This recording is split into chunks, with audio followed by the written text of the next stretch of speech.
Hi, this is Steve Lentini, and I'm your host for Different Thinking for Different Times. Season 2, Episode 8.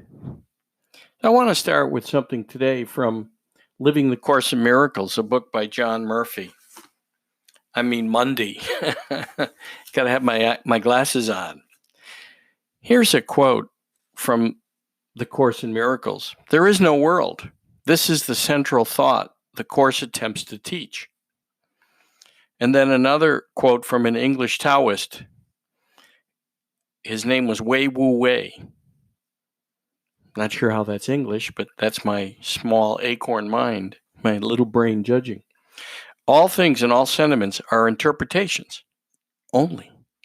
And interpretations cannot be real in any sense. And that's what we're talking about in Different Thinking for Different Times. It's about not judging anything, but just allowing life to flow through us and to be in the moment, purely in the now, which is where the divine is. There is no past or future. As even Einstein figured out as he got closer to studying the foundations and the origins of the universe, he actually became more of a mystic and a God believer as he got closer to the miracle. Einstein said that if you didn't have any belief in the unseen, that you were as good as a dead, snuffed out candle. And here was a guy figuring the origins of the universe mathematically, living mostly in his logical mind. And that's when he discovered the logical mind really made no sense. But we have an ego. So we have the hubris to think that we know better, that we are the masters of the universe. And we're not. We're not the general manager of the universe.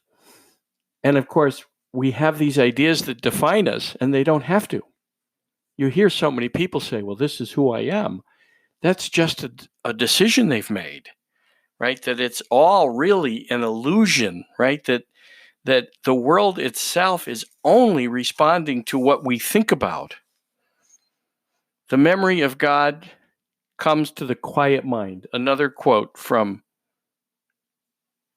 The Course in Miracles. Those who are certain of the outcome can afford to wait and wait without anxiety. So, certain of the outcome, those who have anxiety are worried about death and the coronavirus and what's around the next corner when really we only have now. That's all we're guaranteed.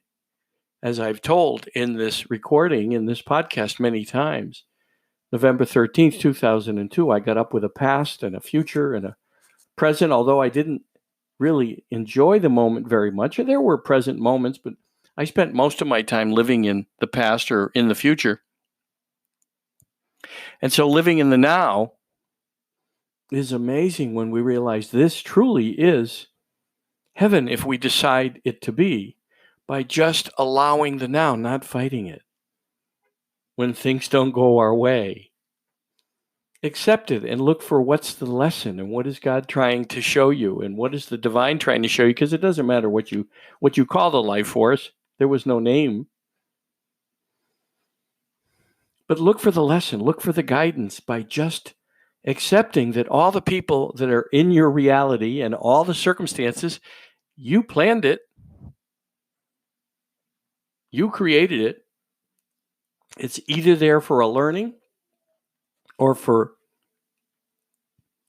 you to accept it, because maybe that's the lesson you have to learn, that your acorn brain that has a plan is not really the plan, and that when reality shows up, as Eckhart Tolle says, some people think reality is nuts.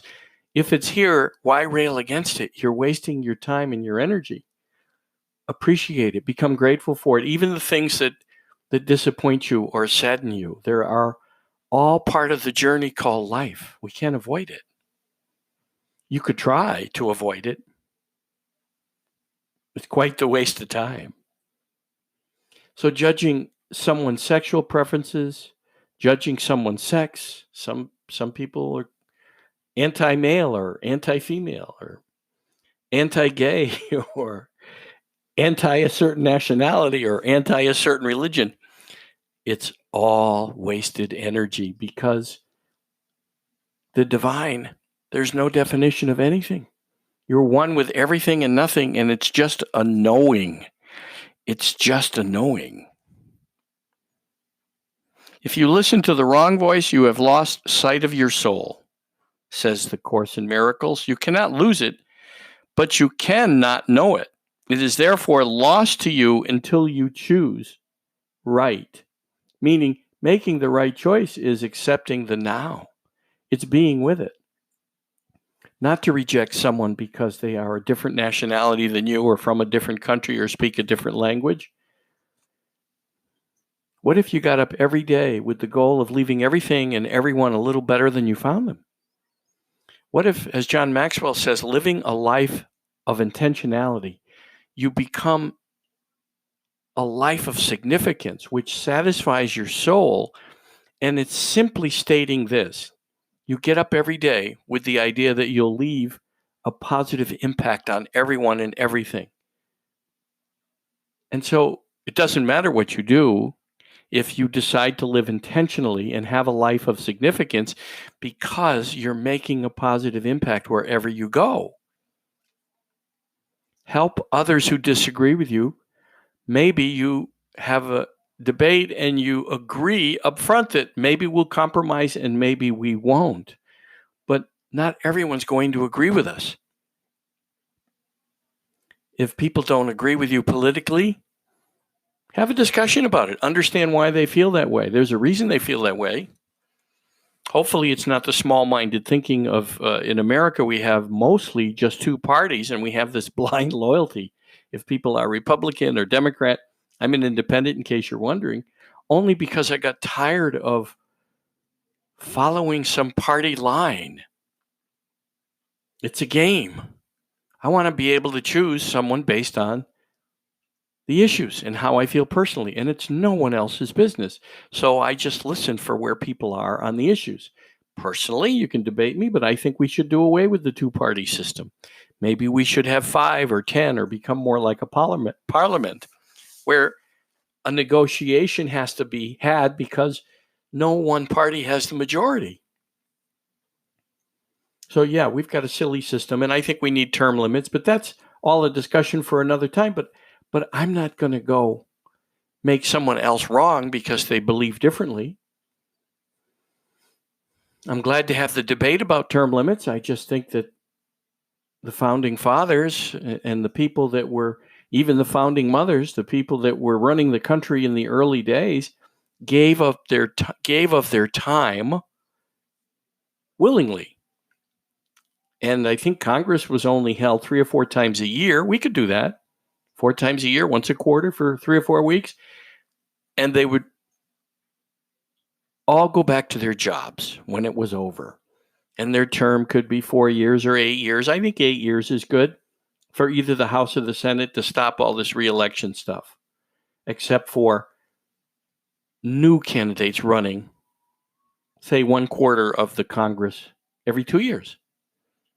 Every 2 years, 1/4 of the Congress would actually leave. They would not be up for re-election. There would only be elections.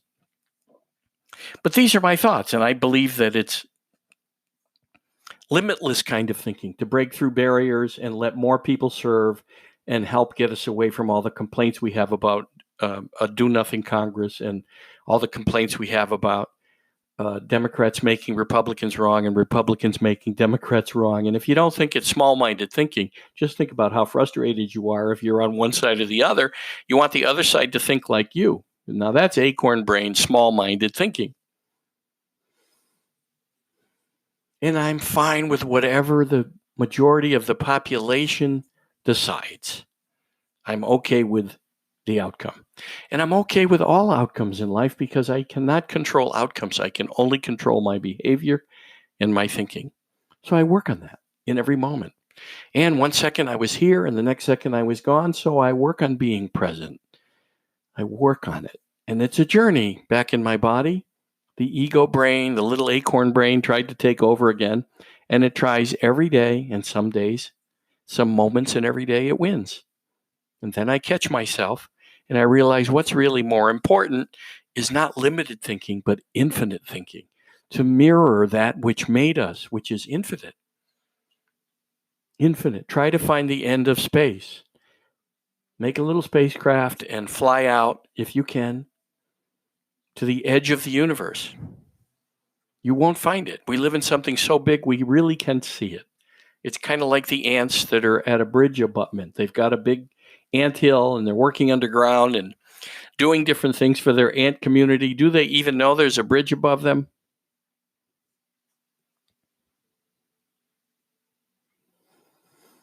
Someone said to me that how do they get enlightenment?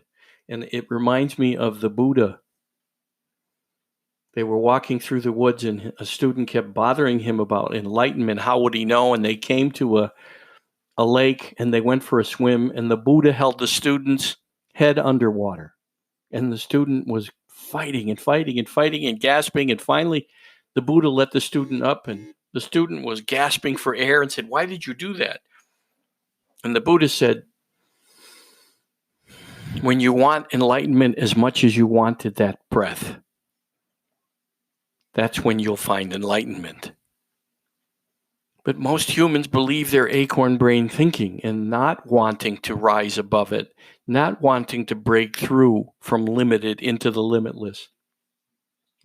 So I encourage you to spend each week in between the podcast until you can hear this reinforcement again. Work on that. Break through small-minded thinking.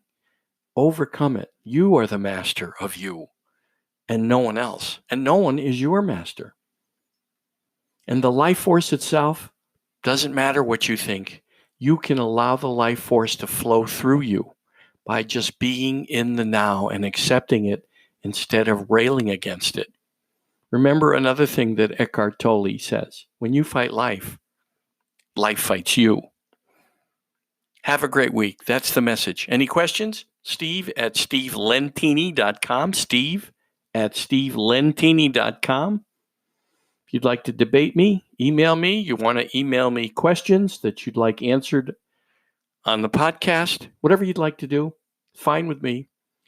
And or spend your week living in breaking through into limitless thinking from the limited acorn brain. And report to me what you're discovering and what it did. How did it change your life, if at all? Because I don't say I've found the way. What I say to people is, it's your life. You have a way for yourself. Discover it for yourself. It's much more impactful when people make the discovery themselves. Steve@stevelentini.com. Have a great week.